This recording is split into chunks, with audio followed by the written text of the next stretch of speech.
Përmirësohet situata e zjarreve në vend. Sipas Ministrisë së Mbrojtjes, vetëm 4 vatra mbeten aktive, pa rrezik për zonat e banuara, ndërsa 3 po mbahen në monitorim. Vëmendja kryesore e forcave zjarrfikse është në qarkun e Dibrës.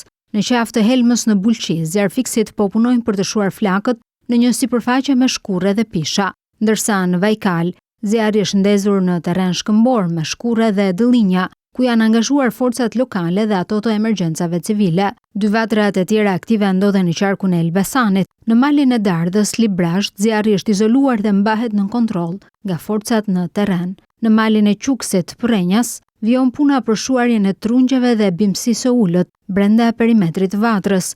Zona në malin e Polisit mbahet në mbikëqyrje për të parandaluar riaktivizimin e flakëve. Situata në malin e Dajtit paraqitet e përmirësuar. Rreshtet e shiut një ditë më parë ndihmuan zjarrfiksit në izolimin e flakëve. Zona do të vijojë të mbahet në mbikëqyrje me qëllim shmangjen e çdo riaktivizimi. Edhe vatra në Qafmuk të Fusharrëzit është izoluar dhe mbahet në monitorim. Në operacionet për shuarjen e zjarreve janë angazhuar në total 330 forca operacionale, mbështetur nga 50 efektiv të forcave të armatosura dhe 1 helikopter.